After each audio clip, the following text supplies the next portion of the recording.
Chers amis, shalom. Nous commençons une série Israël et l'Église, nos racines oubliées. Nous voulons partager quelque chose d'essentiel pour comprendre la foi biblique marquée par l'histoire commune entre Israël et l'Église.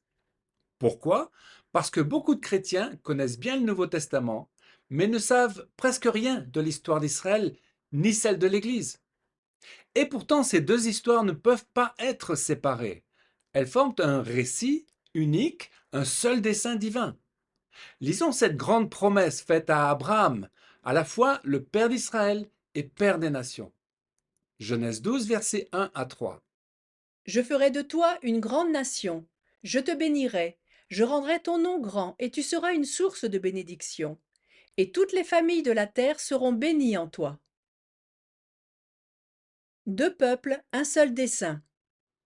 Jésus, Yeshua, signifiant Dieu sauve, parle des deux peuples, Israël et l'Église, comme deux frères que Dieu veut réunir. Son projet, en faire un homme nouveau, une nouvelle humanité composée de juifs et non-juifs réconciliés, renouvelée en Christ, notre paix. Éphésiens 2, versets 14 à 15. Car Yeshua est notre paix. Des deux, il n'en a fait qu'un, afin de créer en lui-même, à partir des deux, un seul homme nouveau. Notons que le mot shalom a une profondeur bien plus grande que le mot paix, qui suggère une fin de conflit, de guerre. Shalom exprime l'accomplissement, la plénitude, la restauration parfaite que Dieu réalisera pleinement dans le royaume messianique. Mais jusqu'à ce jour, inimitié et jalousie subsistent et elles doivent disparaître. Ce n'est pas une nouvelle religion. En lisant les évangiles, on comprend que Jésus n'a pas fondé une nouvelle religion appelée christianisme. Il vient accomplir les promesses faites à Israël. Il naît en Israël, il prie et chante les psaumes de David, il célèbre les fêtes de l'Éternel, il enseigne dans les synagogues d'Israël, et il annonce le royaume promis aux prophètes d'Israël. Et surtout, Jésus est le Messie d'Israël, le fils de David. Autrement dit, pour comprendre Jésus, il faut comprendre Israël. Rappelons-nous les paroles de l'ange Gabriel à Myriam, Marie. Dieu donnera à Yeshua le trône de David. Lisons Luc 1, versets 30 à 32. L'ange Gabriel lui dit: Tu le nommeras Yeshua. Il sera grand et sera appelé fils du Très-Haut. Le Seigneur Dieu lui donnera le trône de David, son ancêtre. Une communauté 100% juive. Après la résurrection, les premiers croyants sont tous juifs. Ils reconnaissent Yeshua comme Messie, mais restent enracinés dans la vie d'Israël. Ils prient au temple, lisent la Torah et vivent au rythme de la parole et des promesses données à leur Père. Quand Shaoul, Paul, annonce l'évangile aux nations, il donne une image puissante. Les croyants des nations sont des branches greffées sur l'olivier d'Israël. L'Église ne remplace pas Israël, elle est greffée sur Israël et partage la même racine et la même sève. Romains 11, verset 17. Toi qui par ton origine païenne étais comme un rameau d'olivier sauvage, tu as été greffé au milieu des branches, et tu as part avec elles à la sève de la racine de l'olivier cultivé. Comment l'Église s'est éloignée d'Israël. Très vite, quelque chose va changer. L'Évangile se répand dans le monde romain. Des Grecs, des Égyptiens, des Européens deviennent disciples de Jésus. C'est magnifique, le projet de Dieu avance. Mais petit à petit, les croyants juifs deviennent minoritaires et presque absents. L'Église, désormais composée de non-juifs, commence à penser différemment. Elle se dit, finalement, nous ne dépendons plus d'Israël. Nous sommes le nouveau peuple de Dieu. C'est là qu'apparaît une idée qui fera énormément de dégâts, la théologie de remplacement. L'idée que l'Église aurait pris la place d'Israël. Alors, on se détache de l'Ancien Testament et des prophéties, on ne voit plus le rôle de la terre d'Israël et on oublie que Jésus revient à Jérusalem.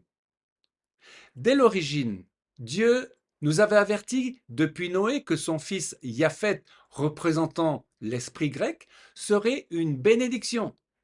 Mais à condition de demeurer dans les tentes de Shem, c'est-à-dire en lien avec l'identité juive et la pensée hébraïque. Genèse 9, verset 27. Noé dit: Béni soit l'Éternel, Dieu de Shem. Que Dieu étende les possessions de Japheth, qu'il demeure dans les tentes de Shem. Quand l'Église oublie ses racines. Quand l'Église se coupe d'Israël, elle se coupe aussi du Dieu de l'Alliance, de la pensée hébraïque, de la continuité des prophètes et du sens concret du salut dans l'histoire. Alors, la foi devient abstraite, spiritualisée, influencée par la philosophie grecque qui sépare ciel et terre. On oublie que Dieu se révèle dans une histoire, dans une famille, dans une terre.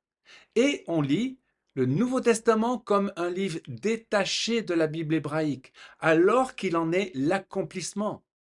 Romains 11, verset 18. Ne te glorifie pas aux dépens de ses branches. Si tu te glorifies, sache que ce n'est pas toi qui portes la racine, mais que c'est la racine qui te porte. Israël dispersé, mais jamais abandonné.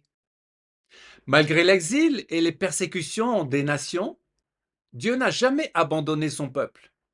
Il l'avait promis, je ne détruirai pas entièrement la maison de Jacob. Et par la suite, il dira, je les rassemblerai de toutes les nations. Pendant 2000 ans, les Juifs sont dispersés, mais leur identité ne disparaît pas. Ils gardent la langue, les écritures, les fêtes, la mémoire. Et au XXe siècle, un événement unique dans l'histoire du monde se produit. Un peuple dispersé pendant 2 millénaires revient sur sa terre. Israël renaît en 1948. C'est plus qu'un événement politique. C'est un signe éclatant de la fidélité de Dieu à ses promesses. Ésaïe 66, verset 8. Qui n'a jamais entendu pareille chose? Qui n'a jamais rien vu de semblable? Un pays peut-il naître en un jour? Une nation est-elle enfantée d'un seul coup? À peine en travail, Sion a enfanté ses fils. Deux témoins, un seul plan. Nous devons retenir ceci. Israël et l'Église ne sont pas des rivaux. Ils sont les deux témoins de Dieu dans le monde. Israël est la racine, la mémoire et l'alliance. L'Église représente les nations qui entrent dans la bénédiction. Ensemble, ils préparent l'avènement du Messie. Un Messie qui revient sur la terre d'Israël à Jérusalem, comme l'ont annoncé les prophètes. Revenir au cœur du plan de Dieu. En réalité, revenir vers Israël, ce n'est pas adopter une culture étrangère. C'est revenir à nos propres racines, c'est retrouver la cohérence de toute la Bible et c'est se préparer à l'œuvre que Dieu accomplit aujourd'hui. Aimer et soutenir Israël, ce n'est pas faire de la politique. C'est aimer ce que Dieu aime, marcher avec lui dans ses promesses et entrer dans sa vision pour la rédemption du monde. Jérémie 31, verset 10. Nation, écoutez la parole de l'Éternel. Celui qui a dispersé Israël le rassemblera et le gardera comme le berger garde son troupeau. Les amis, les évangiles reprennent l'image prophétique du berger et des brebis, et Jésus est notre bon berger. Le Seigneur est celui qui est fidèle, qui rassemble et qui unit. L'amour de Dieu pour Israël et l'Église est le même. Élargissons notre cœur et aimons le peuple premier-né de l'Éternel, Israël. Amen. Dans la prochaine vidéo de la série, nous aborderons l'Église primitive, une Église enracinée en Israël.